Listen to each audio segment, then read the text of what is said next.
नमः श्रीवर्धमानाय निर्धूतकलयात्मने सालोकानां त्रिलोकानां यद्विद्यादर्पणायते।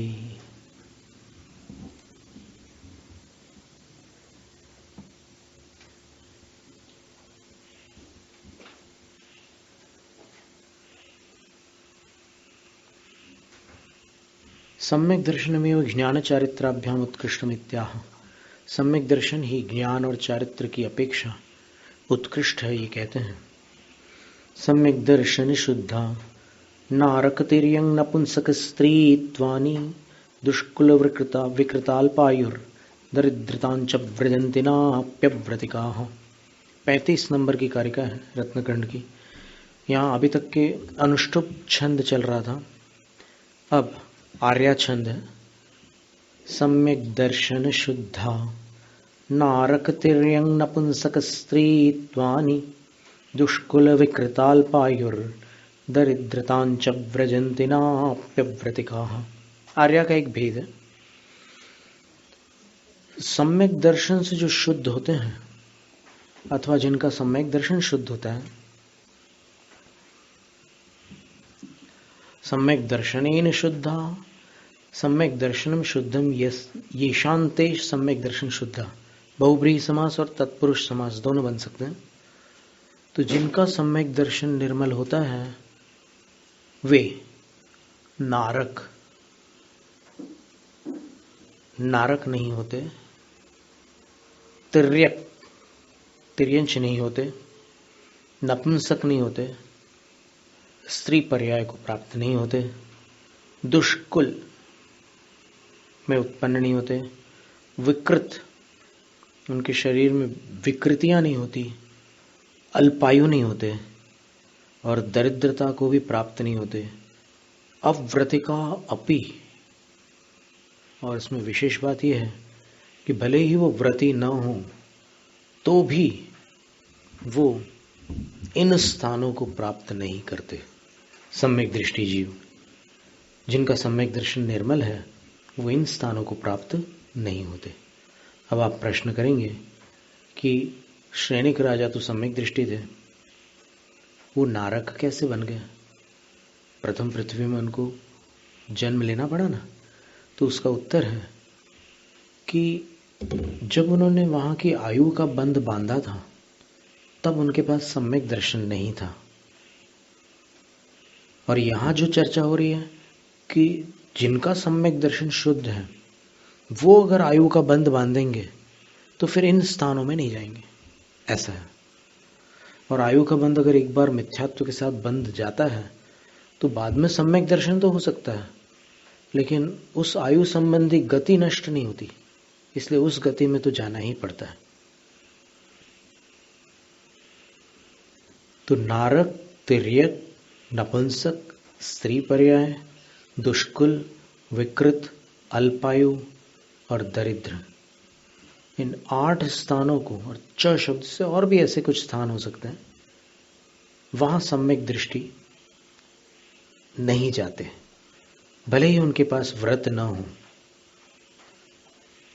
यद्येतत् सर्वं न व्रजन्ति तर्हि भवान्तरे कीदृशास्ते भवन्तीत्याह।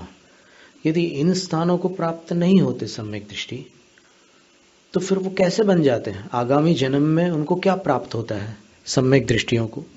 तो उसका उत्तर दे रहे हैं, ओजस तेजो विद्या वीर्य यशो वृद्धि विजय विभव सनाथा महाकुला महार्था मानव तिलका भवन्ति दर्शन पूताः। दर्शन अर्थात सम्यक दर्शन, पूताः जिनका पवित्र है, जिनका सम्यक दर्शन पवित्र है, ऐसे जीव यदि मनुष्य पर्याय को प्राप्त करें तो मानव तिलका भवन्ति, मनुष्यों में तिलक के समान श्रेष्ठ मनुष्य बनते।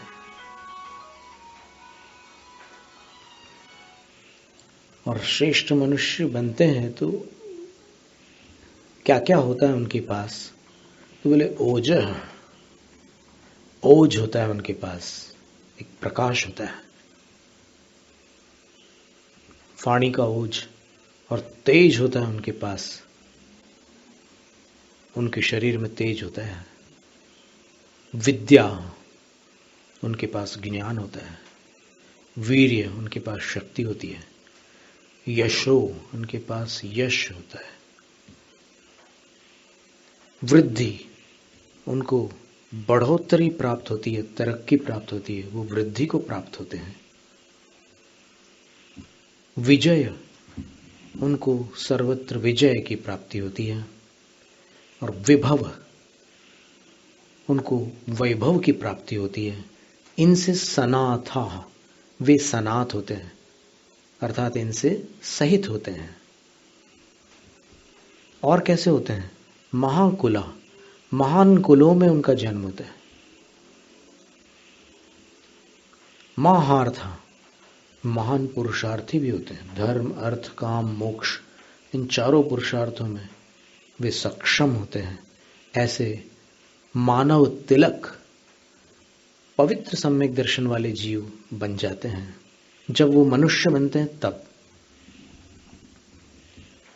अब मान लो कोई सम्यक दृष्टि देवगति को प्राप्त हो, तो वहां कैसे देव होते हैं वो? तो उत्तर देते हैं, अष्टगुण पुष्टि तुष्टा दृष्टि विशिष्टा प्रकृष्ट शोभा जुष्टा अमराप्सरसां परिषदि चिरन रमन्ते जिनेन्द्र भक्ताः स्वर्गे। उस स्वर्ग में देव बनते हैं।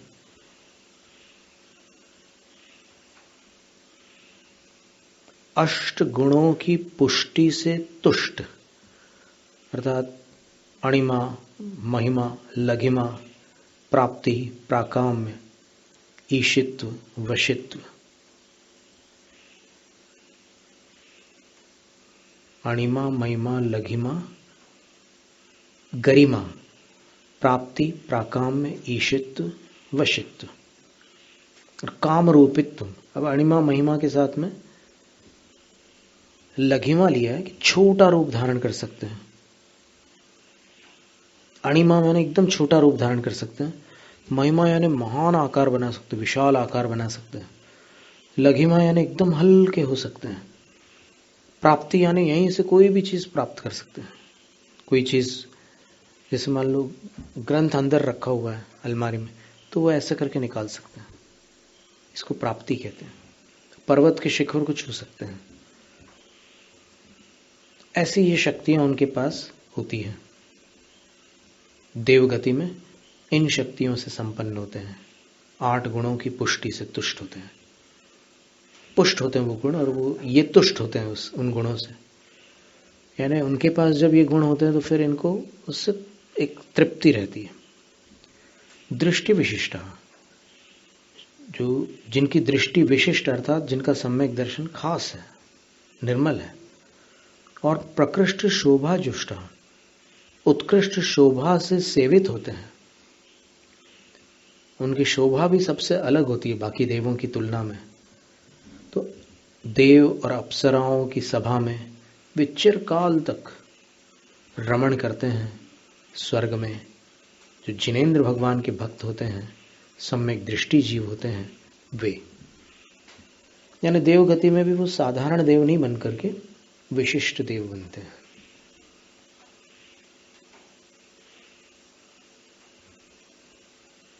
अब फिर जो सम्यक दृष्टि जीव देवगति को प्राप्त हुए हैं, देवगति के बाद अगर वो मनुष्य पर्याय में आए तो क्या प्राप्त होता है उनको? तो आचार्य उत्तर देते हैं, नवनिधि सप्तद्वय रत्नाधीशाः सर्वभूमिपतयश्चक्रं वर्तयितुं प्रभवन्ति स्पष्टदृश क्षत्रमौलिशेखर चरणाः। 9 निधियां, सप्तद्वय रत्न अर्थात 7 को दुगना कर दे, 14 रत्न। 9 निधि और 14 रत्नों के अधीश होते हैं, अधिपति। और सर्वभूमिपतय, संपूर्ण भूमि के पति अर्थात स्वामी होते हैं। और चक्रम वर्तयितुम प्रभवंती, चक्र को वर्ताने में समर्थ होते हैं, चक्रवर्ती होते हैं। और कैसे होते हैं? क्षत्र मौली शेखर चरणा, जो क्षत्र यानी क्षत्रिय राजा हैं, उनके मौली शेखर का अर्थ होता है मस्तक के मुकुट पर जिनके चरण हैं, ऐसे होते हैं। अर्थात चक्रवर्ती पद जब धारण करते हैं तो 32,000 मुकुटबद्ध राजा उनके चरणों में मस्तक और मुकुट रखते हैं। तो ऐसा ठाठ सम्यक दृष्टि जीवों का भविष्य में होता है, यानी इतनी विभूति को भी वो प्राप्त कर लेते हैं। स्पष्ट दृश्य, लेकिन उनकी श्रद्धा स्पष्ट होना जरूरी है। श्रद्धा अगर दूषित होगी तो ऐसी सब विभूतियां प्राप्त नहीं होगी। फिर प्रश्न आता है कि क्या इससे भी बढ़कर कुछ प्राप्त होता है सम्यक दृष्टियों को? तो आचार्य उत्तर देते हैं कि अवश्य होता है। अमरासुर नरपतिभिर यमधरपतिभिश्च नूतपादाम्भोजाः दृष्ट्या सुनिश्चितार्था वृषचक्रधरा भवन्ति लोक शरण्याः। वो तीर्थंकर भी हो सकते हैं। अमर, असुर, नरपति और यमधरपति यानी महाव्रतों को धारण करने वालों के प्रमुख आचार्य गणधर देवादि, इन सब के द्वारा नूत पादाम्भोजा, जिनके चरण कमल स्तुति को प्राप्त हैं, ऐसे लोक शरण्या वृषचक्रधरा, लोक के लिए शरणभूत, शरण्य, शरणागत प्रतिपालक और वृष चक्रधरा, धर्म चक्र के धारक तीर्थंकर भी दृष्टया सुनिश्चितार्था भवन्ति, सम्यक दर्शन के द्वारा सुनिश्चित कर लिया है जिनेन्द्र प्रणीत पदार्थों को जिन्होंने, ऐसे सम्यक दृष्टि जीव वृष चक्रधरा, धर्म चक्रवर्ती भी होते हैं। धर्म चक्रवर्ती का अर्थ तीर्थंकर है, और ये षटखंड चक्रवर्ती का अर्थ चक्रवर्ती है। तो ये भी बन जाते हैं। और लोक शरण्य, पूरे लोक के लिए शरण, अगर शरण में आ जाए तो निभाने वाले हो जाते हैं, संपूर्ण जगत को शरण देने वाले होते हैं।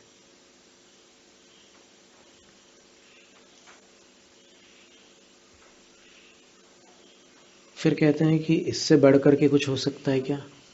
बोले हाँ, एक चीज होती है इससे बढ़कर के, वो बताते हैं। शिवमजर मरुजमक्षयो मव्याबाधम विशोक भयशंकम काष्ठागत सुख विद्या विभवम विमलम भजन्ति दर्शन शरणाः। शिवमजर मरुजमक्षयो मव्याबाधम विशोक भयशंकम काष्ठागत सुख विद्या विभवम विमलम भजन्ति दर्शन शरणाः। मोक्ष को भी प्राप्त कर लेते हैं। सबसे बड़ा पद, सबसे अंतिम पद मोक्ष पद है। शिवम कल्याणकारी है, अजरम वहां बुढ़ापा नहीं है, अरुजम वहां रोग नहीं है, अक्षयम वहां क्षय अर्थात विनाश नहीं है, अव्याबाधम वहां कोई व्याबाधा नहीं है, कोई अड़चने नहीं है, विशोकम वहां शोक नहीं है, भय वहां भय नहीं है, और शंकाएं नहीं है वहां, और काष्ठागत सुख विद्या विभवम, वहां पर अंतिम सीमा को प्राप्त सुख और ज्ञान का वैभव है। विमलम और अत्यंत निर्मल है वो स्थान, मोक्ष। उसको भी दर्शन शरणा भजंती, जो सम्यक दर्शन के द्वारा सुरक्षित हैं, वे सिद्धत्व को भी प्राप्त कर लेते हैं। अब इस सम्यक दर्शनाधिकार को उपसंहरित करते हुए आचार्य समंतभद्र स्वामी कहते हैं, देवेंद्र चक्र महिमान ममेयमानम राजेंद्र चक्र मवनीन्द्र शिरोर्चनीयम धर्मेंद्र चक्र मधरीकृत सर्वलोकम लब्ध्वा शिवम च जिन भक्ति रूपैति भव्य। जिन भक्ति भव्य, जिन के प्रति है भक्ति जिसकी, ऐसा भव्य जीव अर्थात सम्यक दृष्टि जीव उपैति प्राप्त करता है। क्या प्राप्त करता है? देवेंद्र चक्रम, देवों के इंद्रों का समूह प्राप्त कर लेता है। मतलब इंद्रों में किसी एक इंद्र पद को वो प्राप्त कर लेता है। कैसा है वो इंद्र पद? तो बोले देवेंद्र चक्र महिमानम, देवेंद्र चक्र की महिमा को, इंद्रों के समूह के बड़प्पन को प्राप्त कर लेता है। कैसा है वो? अमेय मानम, जिसको नापा नहीं जा सकता। इंद्रियों का जो बड़प्पन है उसको कोई माप नहीं सकता, उसको सम्यक दृष्टि प्राप्त करता है। लब्ध्वा, उसको प्राप्त करके। और क्या प्राप्त करके? बोले राजेंद्र चक्रम, राजाओं का इंद्र चक्रवर्ती, उसके चक्र को भी प्राप्त कर लेते हैं सम्यक दृष्टि। कैसा होता है चक्रवर्ती का चक्र? अवनीन्द्र शिरोर्चनीयम, इस अवनी अर्थात भूमि धरती के जितने भी इंद्र अर्थात राजा हैं, उनके मस्तकों के द्वारा वह चक्र अर्चनीय होता है, अर्चना के योग्य होता है। अर्थात वो सब मस्तक झुकाकर चक्र की अर्चना करते हैं। यहां तक कि स्वयं चक्रवर्ती भी चक्र रत्न की पूजा करते हैं। धर्मस्थल में देखा था आपने चक्र जब निकला था अंदर से।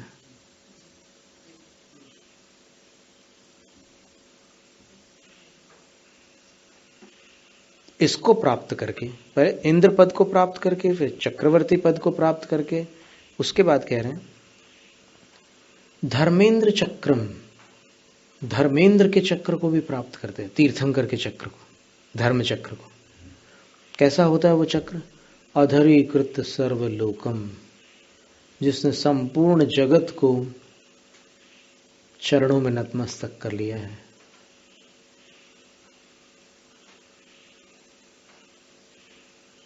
यानी सब, जिसमें इंद्र चक्रवर्ती आदि सब जिनेंद्र के सेवक जैसे हो जाते हैं।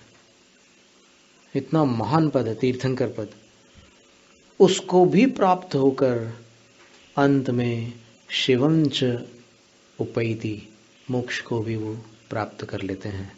इस तरह सम्यक दर्शन की महिमा को और सम्यक दर्शन का विस्तृत वर्णन को, सम्यक दर्शन के विस्तृत वर्णन को प्रकट करने वाला यह प्रथमाधिकार पूर्ण होता है।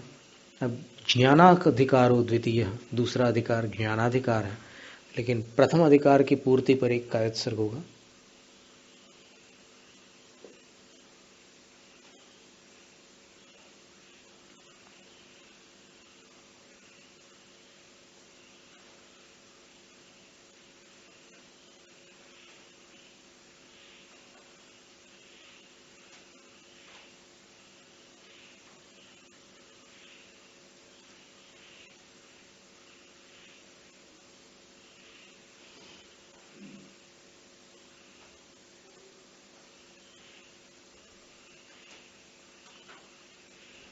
अब सम्यक ज्ञान का वर्णन है। तो सर्वप्रथम ये बताते हैं कि वो है क्या सम्यक ज्ञान। अन्यूनमनतिरिक्तम याथा तथ्यम विना च विपरीतात् निःसंदेहं वेदय दाहस्तज्ज्ञानमागमिनः।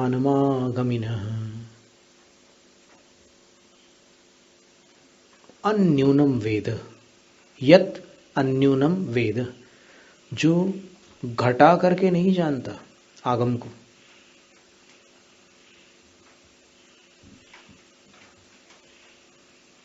अनतिरिक्तम वेद, जो बढ़ा करके नहीं जानता। याथा तथ्यम वेद, जो जैसा है वैसा ही जानता है। और विना विपरीतात, विपरीतता से रहित जानता है। निसंदेहम, संदेह से भी रहित जानता है। और च शब्द का अर्थ होता है अनध्यवसाय से रहित जानता है। अर्थात सम्यक ज्ञान में अनध्यवसाय, जानने के प्रति, आगम को जानने के प्रति उपेक्षा भाव नहीं होता है, अरुचि नहीं होती, पूरी लगन से जानता है। तत् आगमिन ज्ञानम आहु, उस ज्ञान को जो आगम के स्वामी जिनेंद्र भगवान हैं उन्होंने सम्यक ज्ञान कहा है। उसको सम्यक ज्ञान कहते हैं जो घटाकर बढ़ाकर न जानते हुए ज्यों का त्यों जानता है आगम को, विपरीतता से रहित, संदेह से रहित और अरुचि से रहित, उपेक्षा से रहित जो जानता है वो सम्यक ज्ञान है।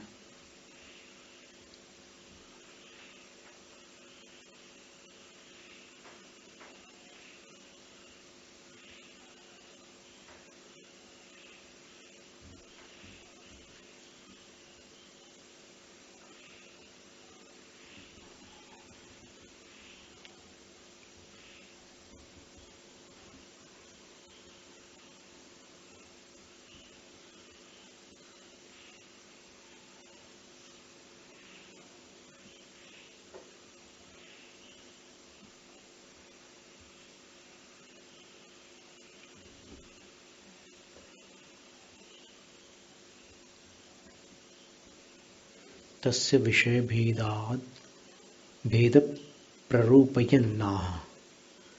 अब सम्यक ज्ञान का विषय क्या है, वो किसको जानता है, तो उसके भेदों का प्ररूपण करते हुए आचार्य समंतभद्र स्वामी कहते हैं 4 अनुयोगों को सम्यक ज्ञान जानता है। सम्यक ज्ञान का विषय 4 अनुयोग है, और जो चारों अनुयोगों को विषय नहीं करता, किसी अनुयोग को अमान्य करता है, वो सम्यक ज्ञान नहीं है। क्योंकि विषय भेद की अपेक्षा से 4 भेद का प्ररूपण करते हुए आचार्य महाराज ने 4 अनुयोग बतलाए हैं। तो ये चारों अनुयोग सम्यक ज्ञान के विषय हैं। जो इन 4 अनुयोगों में से किसी भी अनुयोग को पृथक करना चाहता है या उसको महत्व नहीं देना चाहता, उसका ज्ञान सम्यक ज्ञान नहीं हो सकता। तो सबसे पहला अनुयोग प्रथमानुयोग है। प्रथमानुयोगमर्था ख्यानं चरितं पुराणमपि पुण्यं बोधि समाधि निधानं बोधति बोधः समीचीनः। समीचीनः बोधः बोधति। समीचीन बोध का अर्थ सम्यक ज्ञान है। वो बोधति अर्थात जानता है। किसको? प्रथमानुयोगम जान बोधति, प्रथमानुयोग को जानता है। प्रथमानुयोग किमात्मक होता है, कैसा होता है? तो बोले अर्थाख्यानम, यथार्थ घटना को बताने वाला। पुण्यम चरितम पुराणमपि, वो पवित्र चरित भी हो सकती है कथा, और पुण्यम पुराणमपि, वो पवित्र पुराण भी हो सकता है। चरित किसी एक महान आत्मा की कथा को कहते हैं, और पुराण जो है शलाका पुरुष की कथा को कहते हैं। इतना ध्यान में रखना। जैसे वरांग पुराण नहीं है, वरांग चरित्र है, और पद्म पुराण है, क्योंकि पद्म जो थे वो शलाका पुरुष थे। धन्य कुमार चरित्र, सुकुमाल चरित्र, सुदर्शन चरित्र, यशोधर चरित्र, भद्रबाहु चरित्र है। तो ये सब महान व्यक्ति थे, लेकिन ये शलाका पुरुष नहीं थे। शलाका पुरुष की जो कथा होगी उसको पुराण कहते हैं। हरिवंश पुराण, उसमें नेमिनाथ भगवान, श्री कृष्ण आदि की कथा है, बलराम वगैरह। उत्तर पुराण 23 तीर्थंकरों की कथा। आदि पुराण, उसमें आदिनाथ भगवान की कथा है। ऐसा है। और कैसा होता है प्रथमानुयोग? बोधि समाधि निधानम।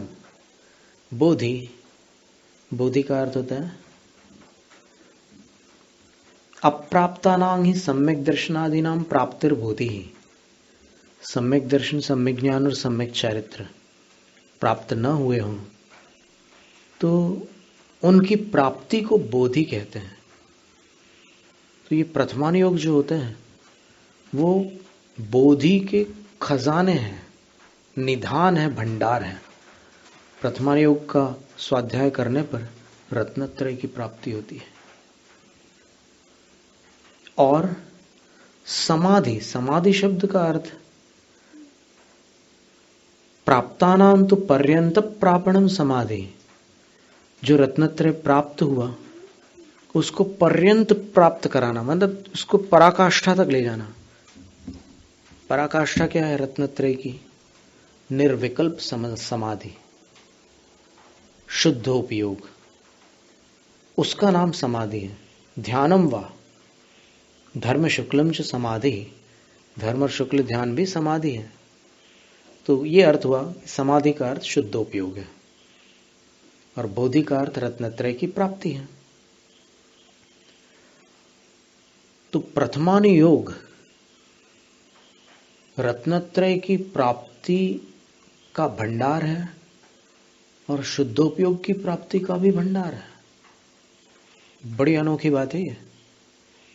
प्रथमानुयोग सुनते सुनते सल्लेखनारत क्षपक आदि ऐसे ध्यान में डूब जाते हैं और फिर शुद्धोपयोग में चले जाते हैं।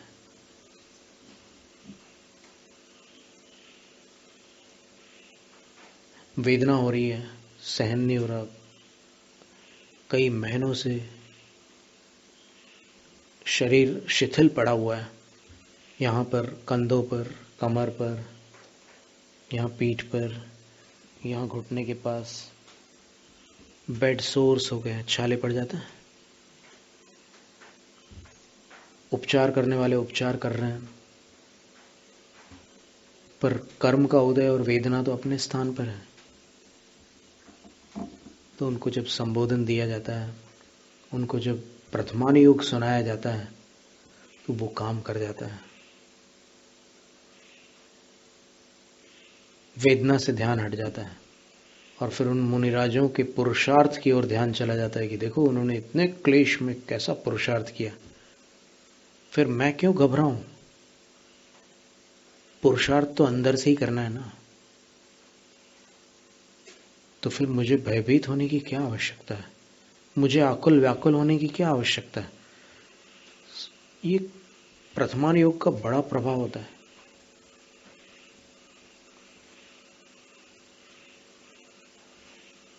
प्यास सहन नहीं होती, भूख सहन नहीं होती, पीड़ा सहन नहीं होती, कई ऐसी स्थितियां बनती हैं, लेकिन फिर सही संबोधन कर्ता के माध्यम से मिल जाए, क्योंकि संबोधन कर्ता यदि भावस्पर्शी साधक होंगे तो वो उस प्रकार से संबोधन करेंगे। इसमें अंतर पड़ता है। सबका संबोधन वहां काम नहीं कर पाता। सब लोग सुनाते रहते हैं, बहुत सारी चीजें सुनाते रहते हैं। अब जैसे कोई साधु केशलोंज कर रहे हैं और कोई वहां पर सामने बैठ करके लोग भजन गा रहे हैं, कुछ वैराग्य के गीत गा रहे हैं, तो कभी कभी तो ऐसा लगता है कि इनको खुद को तो वैराग्य है नहीं और इस साधु की केशलोंज में वैराग्य के गीत गा रहे हैं। पर फिर भी साधु जानते हैं कि चलो ठीक है, इनकी भावना अच्छी है तो कोई बात नहीं, सुन लेते हैं। पर यहाँ एक बाल ऐसे उखाड़ के देखो तो फिर पता चलता है कि क्या है केशलोंज। पर ठीक है, अंत समय में जो वो शुद्धोपयोग की स्थिति आती है, उसके साथ अगर मरण हो जाए शुद्धोपयोग के साथ, बहुत बड़ी बात है, अति दुर्लभ है वो। ध्यान के साथ मरण को प्राप्त होना बहुत बड़ी बात है। तो वैसा संबोधन बहुत मुश्किल से मिलता है।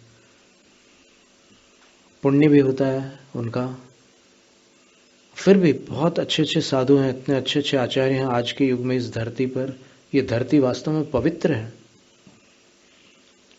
कि ऐसे संबोधन देने वाले, ऐसे गुरुजन और ऐसे सल्लेखना में सहयोग देने वाले पिच्छीधारी आज विराजमान है इस धरती पर,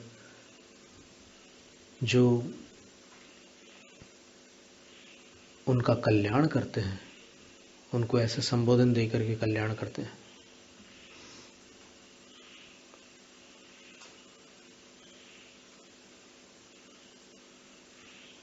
कभी कभी हमें भी अवसर मिले हैं सल्लेखना के समय, तो हमने भी वैसे विनम्र प्रयास किया है, प्रथमानुयोग की कथाएं सुनाकर या कुछ अध्यात्म पद सुना करके, क्योंकि या तो अध्यात्म काम करेगा या प्रथमानुयोग काम करेगा। जिनको अध्यात्म का अभ्यास होगा उनको बहुत शांति मिलेगी अध्यात्म सुन करके, और वो भी निर्दोष आगम के अनुसार नए निक्षेप प्रमाण के आधार पर वो अध्यात्म काम करता है, और प्रथमानुयोग तो करता ही है। आज सवेरे आपने देखा सुकुमार स्वामी की जो कथा थी, कितनी मार्मिक थी। तो ऐसी कथा वहां पर काम करती है, और अगर वैरागी के मुख से सुनने मिलता है तो फिर बात ही निराली होती है। जो स्वयं उस जीवन को जी रहे हैं, उनके मुख से जो चीज निकलेगी वो अनुभूत निकलेगी, वो अनुभव करके वो बात कहेंगे। इतना अंतर पड़ता है। बड़ा छोटा तो कोई नहीं, बस ऐसे देखें कि गुण जिनमें अधिक है वो बड़े हैं, बाकी तो ठीक ही है। तो प्रथमानुयोग का ये वर्णन आचार्य समंतभद्र स्वामी ने किया है, तो इससे अनुमान लगा सकते हैं कि आचार्य समंतभद्र स्वामी के हृदय में इन ग्रंथों के प्रति कितना भारी सम्मान होगा जो उन्होंने ऐसे शब्द लिखे हैं। तो अर्थाख्यानम वो सत्य घटना है, वो चाहे चरित हो या पुराण हो, वो पुण्य यानी पवित्र रूप है, पवित्र है। वो बोधि और समाधि के खजाना है वो प्रथमा योग।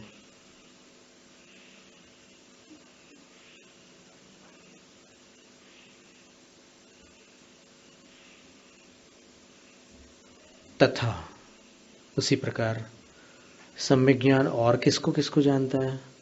तो आचार्य कहते हैं लोकालोक विभक्तिर युग परिवृत्तेश्चतुर्गतीनांच आदर्शमिव तथा मति रवैति करणानुयोगंच। तथा मति, एक एक काव्य में सम्यक ज्ञान के ही पर्यायवाची शब्द दे रहे हैं, अलग अलग शब्द दे रहे हैं, दोहरा नहीं रहे, रिपीट नहीं कर रहे हैं, अर्थ एक ही है।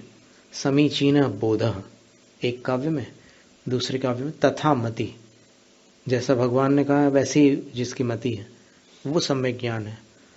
तो वो सम्यक ज्ञान करणानि योगम च अवेति, प्रथमान योग को तो जानता ही है, करणानि योग को भी जानता है। करणानि योग क्या है?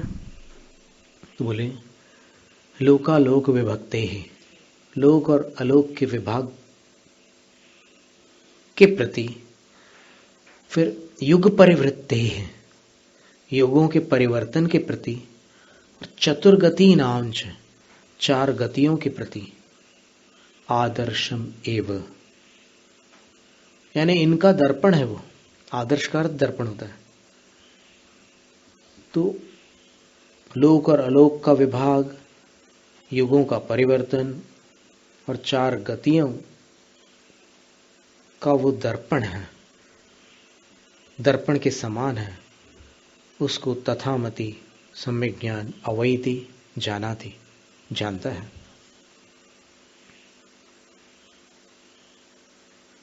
जैसे दर्पण में अपना जैसा चेहरा होता है वैसे ही दिखता है, वैसे ही करणानुयोग में जैसा लोकालोक का विभाग है, युगों का परिवर्तन है, चार गतियां हैं, वो ज्यों की त्यों उसमें दर्पण के समान आती हैं। तो उसको भी करणानुयोग जानता है। यानी करणानुयोग कैसा है? तो इनका आदर्श में, इनका दर्पण है, इनके दर्पण के समान है। इव, लोक और अलोक के विभाजन, युगों के परिवर्तन और चार गतियों के लिए दर्पण के समान जो करणानुयोग है, उसको भी सम्यक ज्ञान जानता है।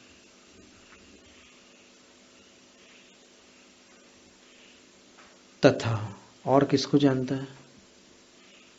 गृहमेध्यनगाराणाम चारित्र उत्पत्ति वृद्धि रक्षांगम चरणानुयोग समयम सम्यक ज्ञानम विजानाति। गृहमेधी अर्थात गृहस्थ, अनगाराणाम और अनगार यानी साधु, इन दोनों के चारित्र की उत्पत्ति, चारित्र की वृद्धि और चारित्र की रक्षा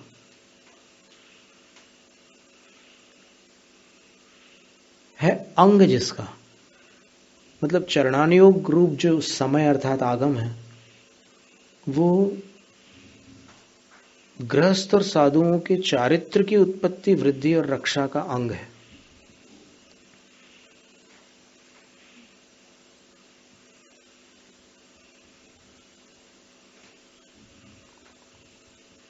उसको भी सम्यक ज्ञानम विजानाति, यानी जैसे ये रत्नकरण श्रावकाचार अपन पढ़ रहे हैं, ये भी सम्यक ज्ञान का विषय है। मूलाचार है, वो भी सम्यक ज्ञान का विषय है। तो सम्यक ज्ञान इनको विजानाति, विशेष रूप से जानता है। और किसको जानता है? तो आचार्य कहते हैं जीवा जीव सुतत्वे पुण्या पुण्ये च बंध मोक्षौ च द्रव्यानुयोग दीपः श्रुत विद्या लोकमातनुते।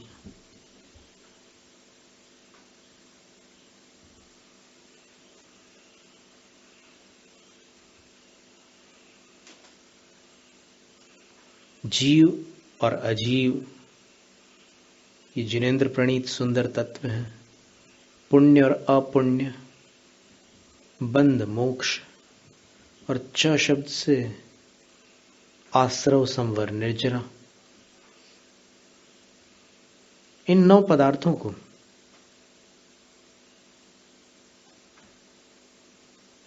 श्रुत विद्यालोकम आतलुते, सम्यक ज्ञान का जो आलोक है, प्रकाश है, वो विस्तृत करता है। लेकिन कौन सा अनुयोग इसमें साधन बनता है? बोले द्रव्यानुयोग दीपक, द्रव्यानुयोग रूपी दीपक सम्यक ज्ञान के प्रकाश को विस्तृत करता है। श्रुत विद्या का अर्थ सम्यक ज्ञान, उसके प्रकाश को विस्तृत करता है।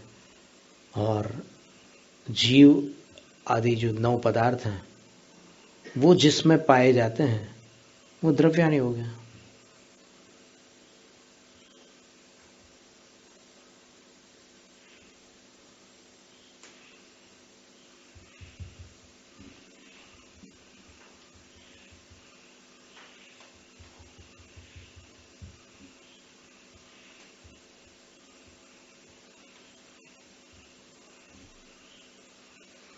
द्रव्यानुयोग रूपी दीपक जीव अजीव प्रमुख तत्वों को, पुण्य और पाप को, बंध और मोक्ष को, तथा च से आश्रव संवर और निर्जरा को भावश्रुत ज्ञान रूप प्रकाश को फैलाता हुआ विस्तृत करता है। यानी इन तत्वों का विस्तार द्रव्यानुयोग से होता है। अब द्रव्यानुयोग में कौन से ग्रंथ आते हैं? तो द्रव्यानुयोग में तत्वार्थ सूत्र, सर्वार्थ सिद्धि, राजवार्तिक, श्लोक वार्तिक, समय पाहुड़, प्रवचन सार, नियम सार और षटखंड आगम आदि भी आते हैं। षटखंड आगम, कसाय पाहुड़, महाबंध, गोमटसार, जीवकांड, कर्मकांड, ये सब उसमें आते हैं। वैसे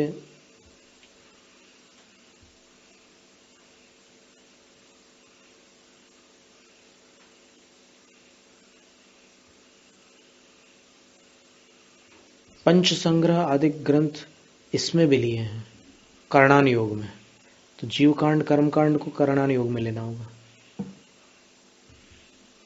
और इधर धवला, जयधवला, महाधवला को लेना होगा द्रव्यानुयोग में। क्योंकि आगम जो सिद्धांत रूप आगम होता है, कर्म सिद्धांत और जीव सिद्धांत,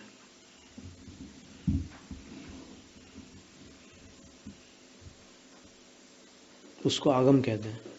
और दूसरा अध्यात्म होता है। ये सब द्रव्यानुयोग के विषय हैं। पर पंच संग्रह को करणानुयोग में लिया तो 4 गतियों का वर्णन, कर्म बंध आदि सब, कर्म और कर्म फल का वर्णन उसमें ले सकते हैं।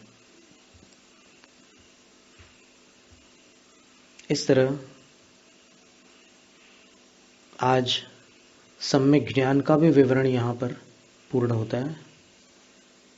इति प्रभाचंद्राचार्य विरचितायाम समन्वभद्र स्वामी विरचितोपासक का अध्ययन टीकायाम द्वितीय परिच्छेद। प्रभाचंद्र आचार्य ने इसकी टीका की है और ग्रंथ के रचनाकार आचार्य समन्वभद्र स्वामी हैं। तो उनके इस ग्रंथ का दूसरा अधिकार, यहाँ पर दूसरा परिच्छेद संपन्न होता है। इसके बाद चारित्राधिकार तीसरा है। चारित्राधिकार में आचरण का पूरा वर्णन आने वाला है। तो उसमें से बहुत सारी जानकारियाँ अपने को प्राप्त होगी और सुंदर सुंदर जानकारियाँ मिलेंगी जो अपने सीखने योग्य रहेंगी। दर्शन ज्ञान तो प्रधान ही है, साथ में ये चारित्र भी अपने महत्व की वस्तु है। जैनम जयतु शासनम।